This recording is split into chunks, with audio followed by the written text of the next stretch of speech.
Hello, scientists! We're going to do part 2 of light. Remember last time we talked about reflection, refraction, and refraction is caused by the light changing speed as it changes media. Now we're going to talk a little bit more about light speed. Light moves pretty fast. 299,792,458 meters per second. That's pretty fast. Light takes about 8 minutes and 19 seconds to reach Earth from the sun. The distance light travels in a year is called a light year. And even though it sounds like a unit of time because it ends in year, it's actually a unit of distance. It's this unit of distance. That's a lot of zeros. It's a unit of distance. It's measured in miles. If I say Duluth, a city here in Minnesota, is 2 hours away from St. Paul, I live in St. Paul, this is Duluth, north of me, about 2 hours, I really mean that it's 153 miles. So just like we say light year and it sounds like a unit of time, it's actually a unit of distance. When I mean Duluth is 2 hours away, I really mean it's 153 miles. So I'm really talking about distance measured in car hours. This is assuming all cars are traveling at the same speed, just like light is always traveling at the same speed. And this is the same idea as a light year. So a light year is really a unit of what? Imagining these two guys are holding a ruler across our galaxy. And a ruler is really measuring what? If you guessed distance, you're right. A light year is really a unit of distance, not of time. How far is a light year? Well, remember it's in distance. So pick one of these answers that means a distance, and it's across a year, so that's a hint as well. If you guessed the distance light travels in 1 year, you're correct, and here are the calculations down here. Light travels quickly and it also can be filtered. White light can be filtered so that only one color is transmitted. You might have seen light filters like this on a flashlight or if you work in theater. The color of the filter is the wavelength of light that is transmitted. The stuff that goes through the filter is what's transmitted. Here's a green filter, and you can see that only the green light is transmitted. If red, green, and blue light go through the filter, only the green light comes out. The red and blue are absorbed by the filter. And I can show you that in just a second here. Here I've got some bright white light, and here I've got some filters. You can see that the only white light that gets through this filter is red. It's red cellophane. You might have seen it on a fruit basket. Here's green light, and the only white light that gets through the green filter is green. Everything else is absorbed by the pigment in the filter. Here is a color wheel that's got some different colors of light on it. You can see yellow. This one is kind of a reddish light. You can see kind of a greenish light here. This again is maybe a red light. Let's see if we can get the angle just right here. And this is kind of a yellow. So that's what transmission looks like. If we look at this with a laser pointer where we just have one color here, and we put the one color through blue, the green gets through the blue filter a little bit. It really gets through the green part really well. It transmits through the green very well. You can see that laser light. But if we put it through the red part, you barely see anything because red is a complementary color and it absorbs all of the green light. So here's red. Here's green.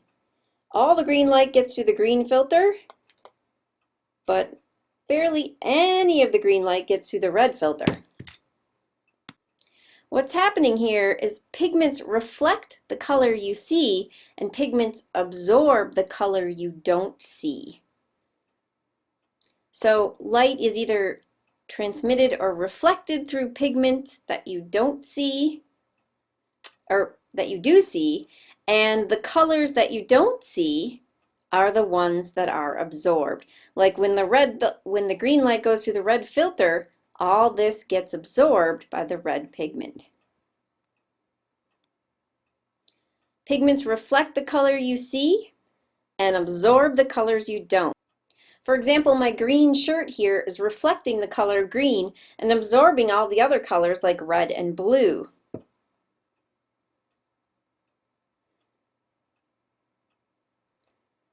So all of the light that's bouncing off my shirt is white light right now.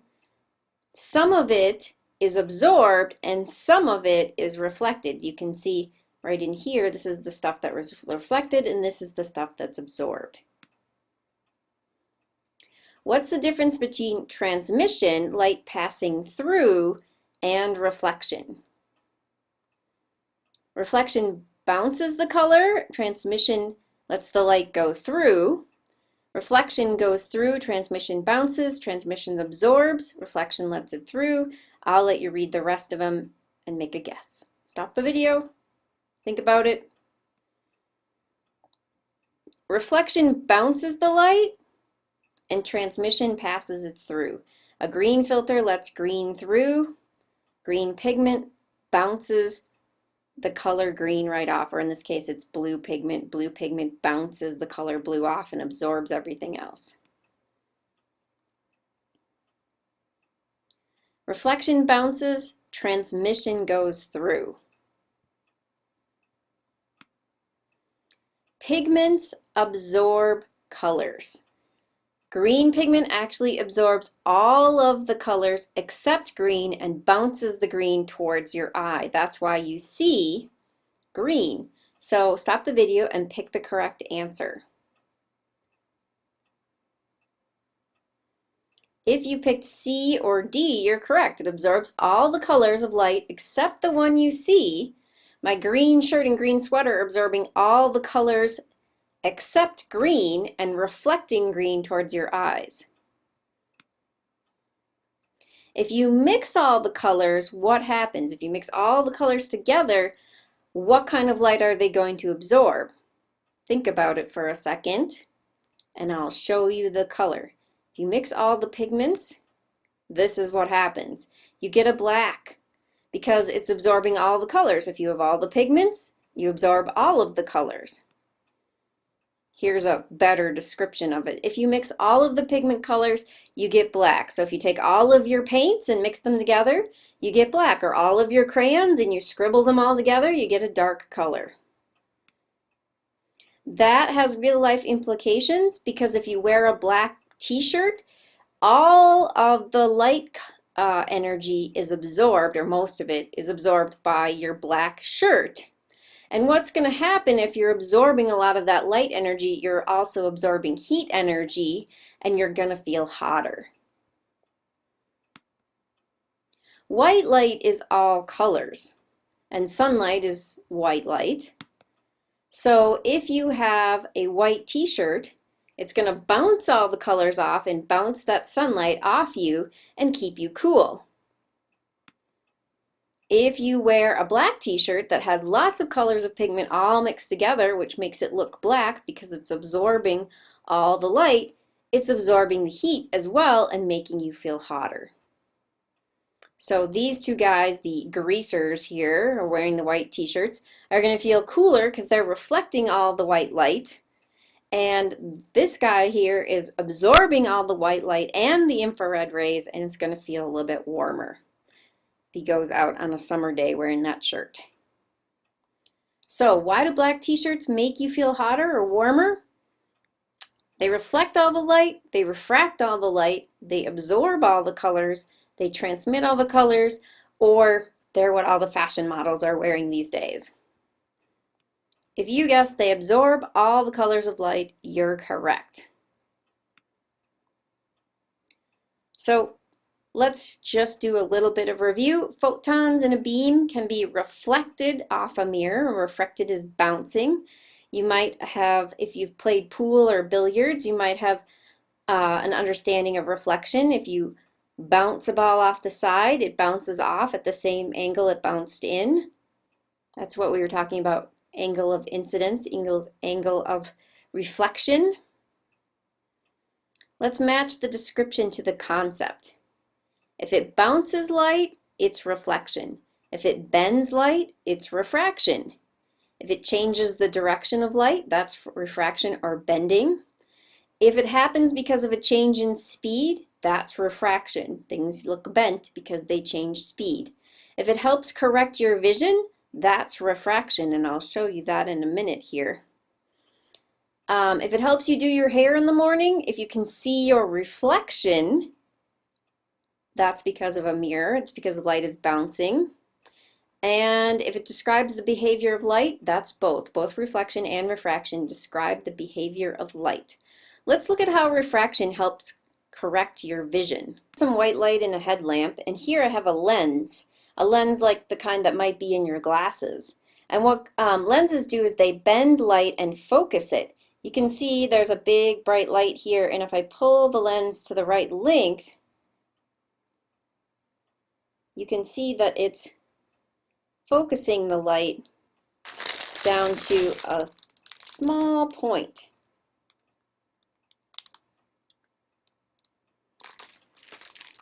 It works better with the filter in here. You can kind of see the point a little bit better. But lenses focus the light until there's a point, and that helps you see better. It can clear things up for you. You can see kind of the hole in the middle here where light is focused. Or right there, or the point on my nose right here where the light is being focused. Here are a couple of diagrams that illustrate how light is focused. You can see light's coming in, it's bent, and light is focused into that point. You saw that dot on my nose? That's how the light was being focused to the focal point. Here's a photograph of the same thing that's a little less confusing. You can see the light rays coming in, they get bent. Here's the focal point. That was the dot on my nose, or the dot you saw through the filter. And that's how light is refracted to focus, and it can correct your vision. Something that's blurry can be brought into focus in this focal point here. It can change the focal point of your eyes. So what properties does light have as a wave? See if you can find the terms that are the correct answers. Think for a second. If you guessed amplitude, wavelength, period, frequency, and speed, you're absolutely correct. Light also does have color, acceleration, velocity. It doesn't really have surface area and volume. Let's match the properties to the definition. Amplitude is height. Wavelength is the length of the wave, of course. Period is the time for one wave. Frequency is how many waves come by per second. That's measured in hertz. Remember from chapter 7. And the speed is measured in meters per second. There are the answers. And thanks so much for watching. Now put your sunglasses on and catch some light rays. By the way, sunglasses are often polarized. Even if you don't have a pair of polarized sunglasses, you might have worn a pair of these at the movies. The 3D glasses that you wear at 3D movies, they depend on polarization, which is similar to the polarized sunglasses that cut down glare if you do water sports or fishing. Here, another pair of funky movie glasses. And here's briefly how polarization works.